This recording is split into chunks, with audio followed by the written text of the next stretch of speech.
And I have to still figure out, like, how could I build this into my research program?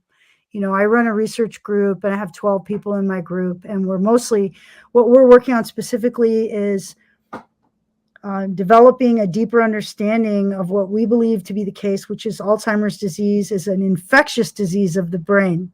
So it's caused by a polymicrobial infection of the brain, which is allowed by bacteria in the mouth called Porphyromonas gingivalis. So this is the funny part that took people a long time to figure out. You've heard of gingivitis, yeah? And periodontitis? Yeah. Okay, so gingivitis and periodontitis can be caused by any one of, say, at least 10 oral pathogens, but the one that's most famous is Porphyromonas gingivalis. And this is an anaerobic bacteria that lives under your gums. And what it does is it turns off the antiviral response in your mouth. It also disseminates all through your body. So it turns off the antiviral response. And then viruses that are so-called neurotropic that can merge with your neurons, then your neurons that innervate your face, like one is called the trigeminal neuron, like herpes is an example, and there are many herpes viruses, like the one people know about with HSV1, but there's also HHV6A and 7, cytomegalovirus, and a bunch of them. You cannot avoid them. They are part of life on this earth. By the time, say, you're 55, your odds of being colonized with these viruses and bacteria is about 100%. So if your immune system is weak because your insulin is high, because you're eating a lot of carbs, you got to think of yourself as being in a constant trench warfare with microbes throughout your whole body. And when your insulin is high, they're going to be gaining ground and you're going to be losing ground, right?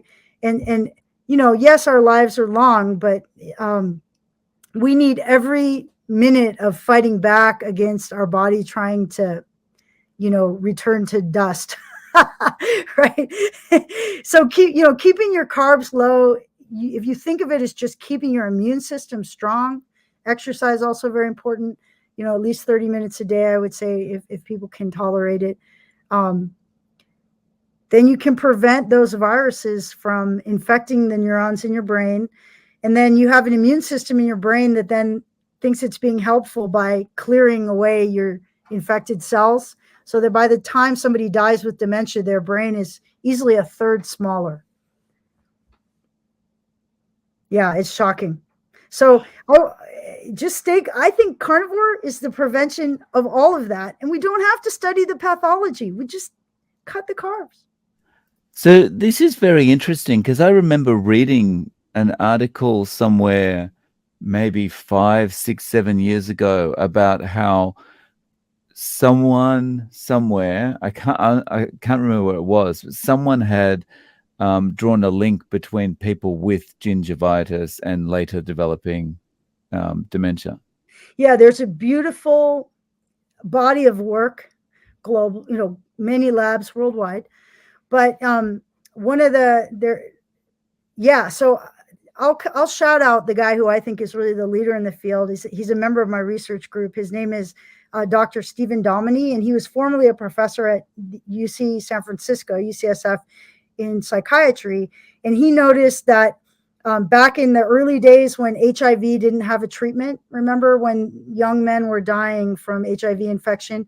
So he noticed a link between very bad periodontal health, gingivitis and periodontitis, and them basically losing their minds, even at young ages, like 32, 34. They were losing their memories, their personalities were changing, and that was because their brains were virally infected. And he then noticed when the drugs became available that could interrupt viral replication, that they would often get their memories back, with treatment. And so that's how he put 2 and 2 together. And then he started to wonder about Alzheimer's.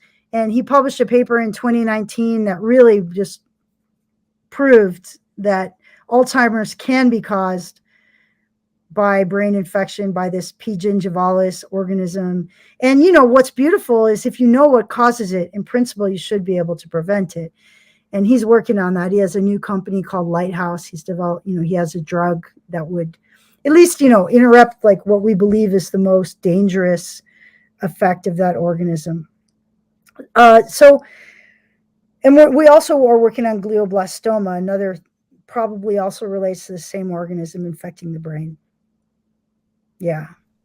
That's so interesting. And the really interesting thing about everything, I mean, one of the other things I picked up from what you said is when your insulin's elevated, your body's like, oh, well, I can't do anything at the moment because I'm busy dealing with the insulin issue. Yeah. Yeah.